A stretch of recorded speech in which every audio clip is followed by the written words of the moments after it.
Kisah Orang Kudus hari ini tanggal 10 Agustus adalah Santo Laurentius dari Roma. Halo teman-teman, jangan lupa like, komen, dan subscribe. Jangan lupa juga ya, hidupin loncengnya. Selamat menonton channel Pak Aman. Dadah!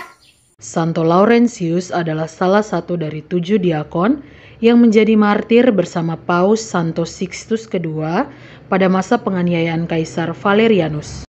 Ia diperkirakan lahir di kota Huesca, Spanyol, sebuah kota di wilayah Aragon dekat kaki pegunungan Pyrenees.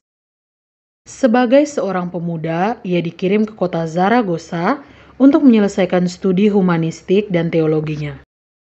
Di sini ia bertemu dengan gurunya yang kemudian hari diangkat menjadi Paus Sixtus II. Saat itu gurunya adalah seorang guru besar yang sangat dihormati di kota Zaragoza. Bersama gurunya itu, Laurentius lalu pindah ke kota Roma. Ketika gurunya diangkat menjadi paus, pada tahun 257, Laurentius lalu diangkat menjadi seorang diakon. Meskipun masih muda, namun Laurentius ditunjuk sebagai yang utama di antara 7 diakon yang bertugas di kota Roma. Karena itu ia disebut diakon agung dari Roma yang bertugas mengelola kas gereja dan membagi-bagikan derma bagi para fakir miskin dan para janda di seluruh kota Roma. Ia juga adalah pelayan utama paus dalam setiap upacara liturgi. Saat itu masa penganiayaan Kaisar Valerianus dimulai. Penganiayaan dilakukan dengan amat kejam. Banyak orang Kristen yang harus bersembunyi dalam katakombe bawah tanah, di mana mereka dapat ambil bagian dalam perayaan misa dan saling menguatkan satu sama lain. Pada tanggal 6 Agustus tahun 258, para prajurit Romawi menerjang masuk suatu ruangan dalam katakombe, di mana Paus Sixtus II sedang memimpin misa. Paus dan para diakonnya serta semua umat Kristiani yang hadir di situ sama sekali tidak gentar menghadapi ancaman kematian. Kepada Paus, Santo Laurentius berkata, "Aku akan menyertaimu kemana saja engkau pergi." Tidaklah pantas seorang imam agung Kristus pergi tanpa didampingi diakonnya. Paus terharu mendengar kata-kata Laurentius itu. Lalu ia berkata, "Janganlah sedih dan menangis anakku. Aku tidak sendirian. Kristus menyertai aku. Dan engkau, 3 hari lagi engkau akan mengikuti aku ke dalam kemuliaan surgawi."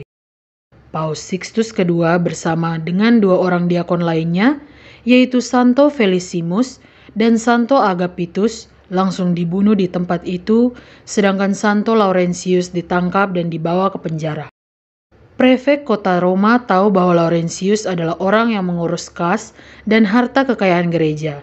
Karena itu ia lalu membujuk Laurentius untuk menyerahkan semua kekayaan gereja itu kepada penguasa Roma. Santo Ambrosius adalah sumber paling awal yang mengisahkan bahwa Santo Laurentius meminta waktu 3 hari untuk mengumpulkan semua harta kekayaan gereja yang disimpannya. Dia bekerja cepat mengumpulkan orang-orang miskin, lalu membagi-bagikan kekayaan gereja sebanyak mungkin kepada mereka. Pada hari ketiga, ia memimpin para orang miskin, orang cacat, orang buta, dan orang sakit, dan berarak menuju kediaman prefek kota Roma. Kepada penguasa Roma itu, Laurentius berkata, "Tuanku, inilah harta kekayaan gereja yang saya jaga. Terimalah dan peliharalah mereka dengan sebaik-baiknya." Tindakan dan kata-kata Laurentius ini dianggap sebagai suatu olokan dan penghinaan terhadap penguasa Roma. Karena itu ia segera ditangkap dan dipanggang hidup-hidup di atas terali besi yang panas membara. Laurentius tidak gentar sedikit pun menghadapi hukuman ini. Setelah separuh badannya bagian bawah hangus terbakar, ia meminta supaya badannya dibalik sehingga seluruhnya bisa hangus terbakar.